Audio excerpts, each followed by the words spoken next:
Hello and welcome back to Fanshawe Variety. I'm your host, Mayan, and today we have a very special guest with us, Lorraine Walken, a renowned medium who has been helping people find guidance and clarity through their incredible intuitive abilities.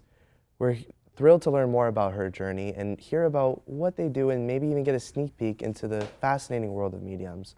Welcome to our show, Lorraine. It's very nice to be here. Thank you for having me. For sure. So let's move on to some questions that we have. So how do you first discover your medium abilities? Well, when I was very little, I used to tell my parents stories, and they told me that I should stop talking like that because people would think I was crazy and lock me up. So you learn to bury it, and because you don't want to draw attention to yourself. Right. And I started to embrace my intuitive abilities when I was in my late 30s. And then from there, the more I listened, the more I got. And I joined development classes and took courses and workshops in 3 different countries. Wow. So I was did some here in London and area, and then North Carolina. I was down there for 3 years, so I was very privileged to be able to go to the Edgar Cayce Center and the Norfolk Memorial Church, where I took workshops at both places. And then after that, I was very gifted or to be able to go to England for 3 years.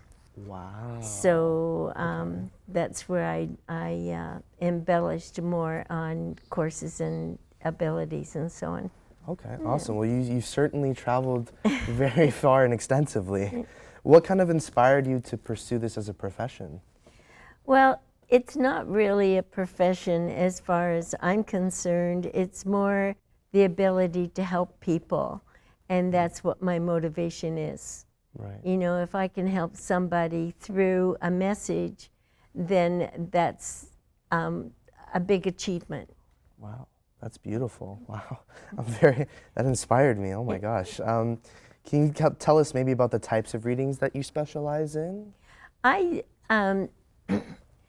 go direct with spirit, so I ask my guides to bring in whoever wants to talk to the person that I'm reading for, and then that message is meaningful for them. And when I was doing some teaching of meditation and opening up to spirit, I found that some people would try to make the message fit. And that's not what this is all about. It's not supposed to fit for me because it's not my message. Right. No, and as long as it fits for the person I'm reading for, that's a plus. Perfect. Awesome. And what do you think are some common misconceptions that people have about mediums, in your opinion? I'm really not sure how to answer that question. I think a lot of people come, or some people come with the idea that they want to know certain things, and that's not the way spirit works. Spirit tells you what you need to know, not necessarily what you want to know. Wow, that's a powerful quote. what you need to know, not what you want to know. That's very powerful. Can you share any advice maybe for someone who's seeking a reading for the first time? I really feel that you have to have a connection with the medium, and the medium also has to have a connection with their guides and the people or the spirits that they bring in. Right. So I would say that, do your research. Right. Okay. There's lots out there that say they are mediums or psychics or whatever, and they're really not. Yeah, that's fair. I mean, yeah, sometimes you can't really trust yourself to know 100%, right? Word of mouth is the best. And do you think that there's any limits to what a medium can kind of reveal or predict? A medium is only as good as the spirit that are talking to them. Okay. So the medium themselves do not have the ability to say something that isn't coming directly from spirit. Right. So it's about balance in a sort of sense. Yeah, I think it's more trust. Okay. You know, that was the hardest thing I had to learn when I started doing this work, was to trust what I was getting and giving it the same way. Right. And how do you kind of handle skeptics or people who don't believe in the abilities of a medium? Usually when the reading's finished, they have a different attitude. I think that's what usually happens with things like that. They feel differently as soon as they think, wow, that resonates with me a lot. So then they start to, question their initial beliefs. Yeah, and like, because the information that comes out is something that I would not know. And sometimes they're a little bit blown away by that. Wow, that's wow. My mind is blown just hearing about this, because this is amazing. And how do you kind of prepare for a reading? Like, is there a special routine that you follow? I always do a prayer first, and then I invite my guide to allow whoever wants to talk to the person that I'm reading for to come in. Okay, perfect. Well, thank you so much for joining us today and sharing your insights. It's been a fascinating experience, and thank you to our viewers for tuning in. We hope you enjoyed this glimpse of the world's mediums as much as we did. Be sure to stay with us for live reading from Lorraine with us after a break.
Welcome back. Thank you for sticking around. I'm your host, Mayan, and I'm excited to introduce to you once again Lorraine Walken. It's fascinating to hear about your work. Many people are curious about how a reading actually happens. Would you be open to giving a few minutes for a reading so that our audience can kind of get a sense of your process? I certainly would. Awesome. First of all, I start off with a prayer, and then all I need to know is your first name, please. My first name is Prince Preet. Prince Preet. Okay. As I step into your energy, I've got a lady coming in, and she's coming in on mother's side of the family. Is your mother still alive? Yeah, my mother. Yes. Then it would be grandmother on mother's side. Is she still here, or she No, passed? she's passed. Yeah. Okay. She's coming in with a whole lot of love for you, and she's saying she's so excited about all the new things that you're being exposed to. Do you understand that? Yeah. And she's just so full of energy, and she was very, very much a family person. She loved to have the family around for dinners and so on. Yeah. And she was happiest when she had the whole bunch. Yeah. And she's saying that when you were very little, you always had this big personality. And she's happy to see that you still have that.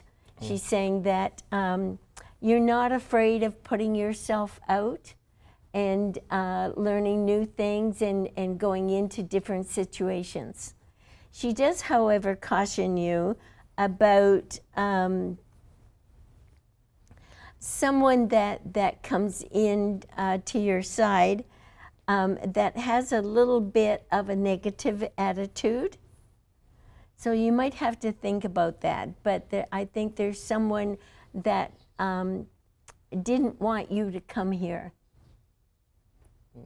Someone? Yeah, do you understand that? Somebody from back home Okay. that didn't want you to come here. Yeah, like in my family is tied with me. Mm-hmm. So my family member sometimes not agree to. Exactly. But your grandmother is saying that she's really happy that you stuck to your guns and followed what is best for you, for your heart. Because there's so much going on back home that would have limited you into doing what everybody expected you to do, not what you wanted to do. Do you understand that? Yeah. There you go. And so she's coming in with so much love, and there's lots of opportunities coming for you. And are you in first year? Yeah. Or first I'm in the year? first time. So by the time you get to the end of this year, you will do a little bit of fine-tuning with your course. There's one part of your course that it isn't quite sitting for you. Do you understand that? Yeah. Okay. Yes. So you've got a chance next year to make sure that everything is the way you want it, and Okay. it will be. Oh. And you're going to be very, very successful, because in about 18 months, there's going to be 3 opportunities coming toward you. Okay. Okay? Okay. All right. I'll leave that with you and say God bless. Yeah, thank Okay. you. Well, I think we also have time. Hearing that, I think I'm willing to do a reading as well, if that's okay. Yeah. I would love to participate in that, if that's something you're willing to do as well. Okay, Mayan? Yes, Mayan. Okay.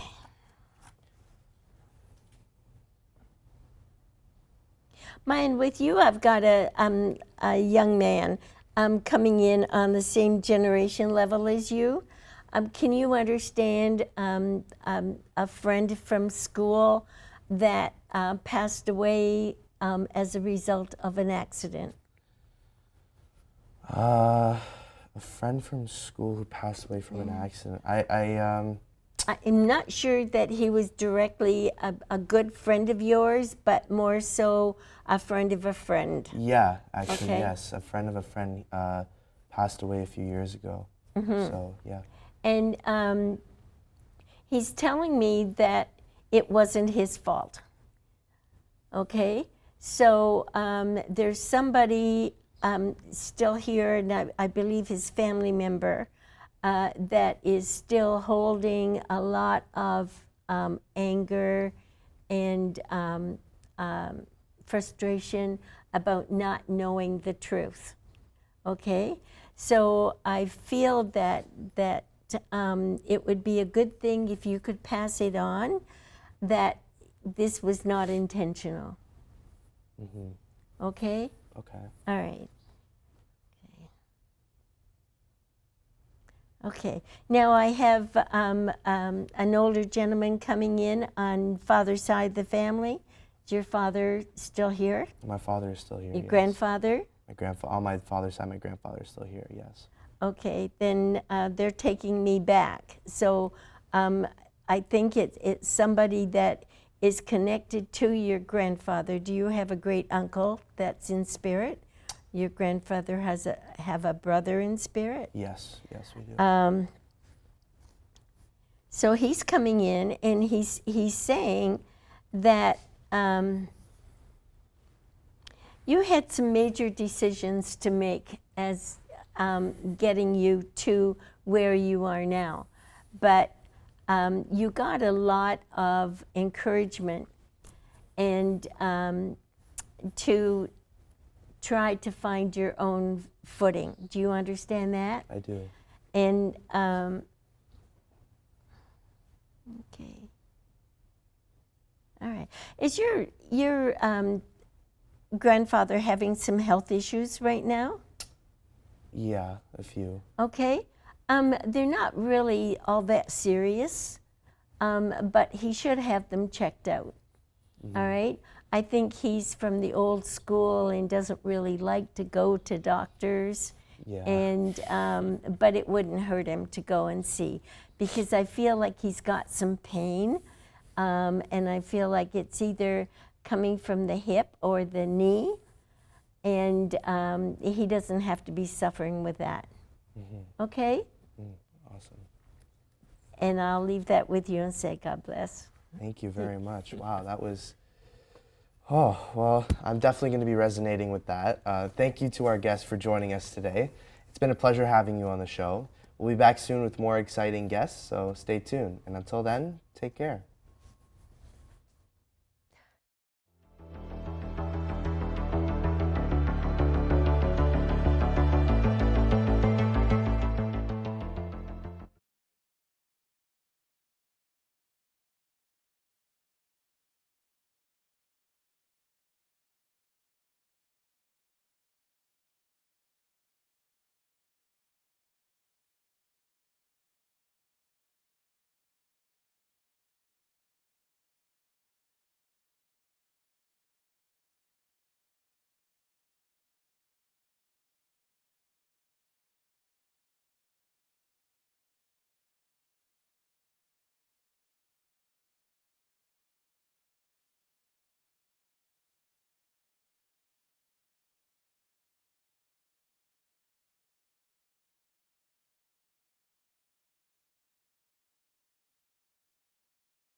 Ladies and gentlemen, thank you for coming back. Make sure to buckle up as I'm pleased to introduce the amazing student Vision.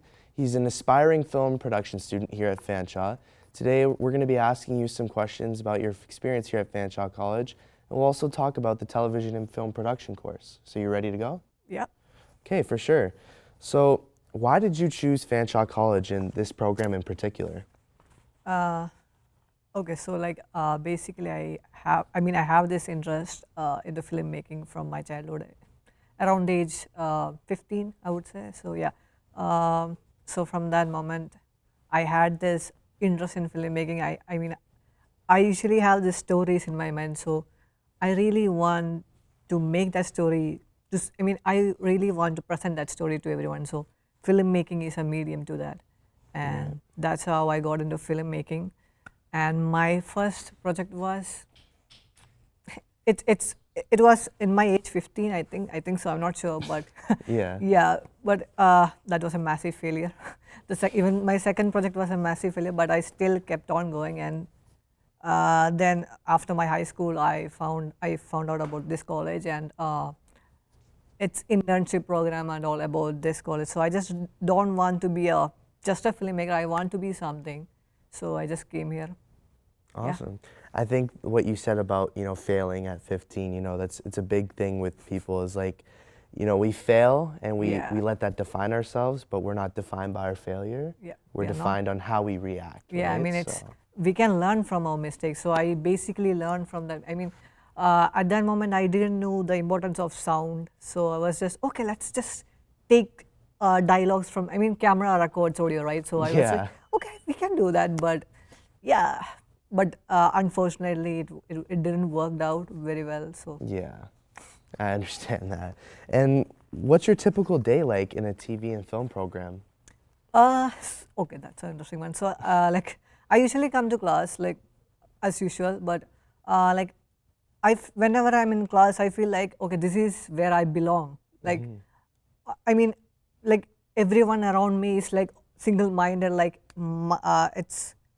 they all share same passion, same mind. So I feel like I belong there and allowed to chat with them about we all share our stories, film stories. So yeah, I feel good. And after class, I just go back to home. Then I would edit. Right, you just come to school and then go home, right? That's all you can really do. Yeah. And how would you describe the learning environment and kind of the support from your professors? Actually, all my professors are friendly.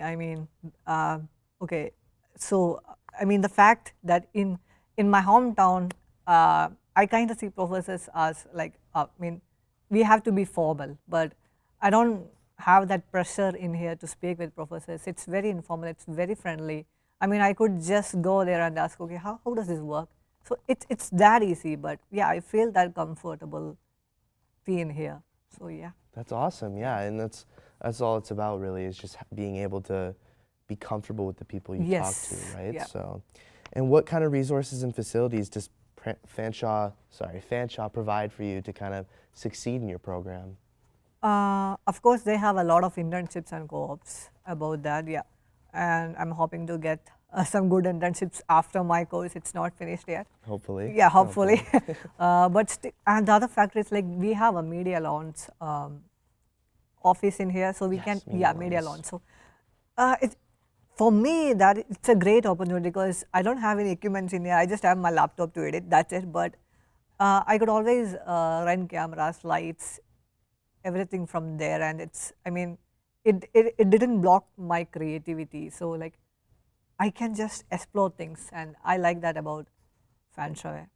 I agree. I would definitely say, as someone who's in the journalism program too, that creativity is really, really important. Yeah, but we just don't have any limitations here. We have all the equipments, and you can be creative as you like. So exactly, yeah. I 100% agree, right? And do you think that Fanshawe helps students network within the TV and film industry? Yes. So we have this career development course, and so usually what happens in that course is like it's professorshiply. I don't know if So so she brings guest speakers from film industry, and and the guest speakers shares their experience, how did they got into film industry and everything. So we could, and we also have the chance to chat with the guest speakers, and it's not just any speaker, it's from film industry, and I like that about that. So you have a chance there through career development course, and at the end, I mean, we are going through the phase, I mean, we are building LinkedIn profiles, all those stuff. So it's not just about filmmaking, it's also about career development in filmmaking. So yeah. Right, awesome. And what do you think has been your favorite project that you've made so far? Like, what project that you have made since being at Fanshawe kind of sticks out to you? Okay, so last semester I did a project called Raven. Raven. Yeah, okay. it's a short film. It's a 2-3 minute short film, and I mean, yeah, I did my screenplay, everything, but usually it is like I would be writing something, but the end product would be a bit different from that I Yeah. wrote. So yeah, but Raven was different. I mean, what I wrote, I could literally see that on my screen, and I was wow. I was like, okay, I had all this equipment, I had all these cameras, and I had my own crew from my own class. So yeah, it worked out very well than I thought. So Raven was one of my best projects. Awesome. Yeah. And overall, what is some advice that you would give to someone who's kind of thinking about getting in the TV and film program here at Fanshawe? I mean, if you like something, you would have to work through it, and if you really like filmmaking, you would be there, you would get there, and it's Fanshawe is the best place to develop that skills, to get to know with the equipments. I mean, you can just literally use any equipments in here, like it's that open, right? So yeah, Fanshawe is a great place to learn things. Awesome. Thank you for your time and sharing your experience, Bijan, in Fanshawe. Honestly, it was really cool to learn everything about it. That's all the time we have for today. Thank you, Bijan, for coming on the show. And thank you to our staff and crew who work on this amazing show. Make sure to tune in next week and you won't want to miss it. Have a great evening and enjoy the rest of your day.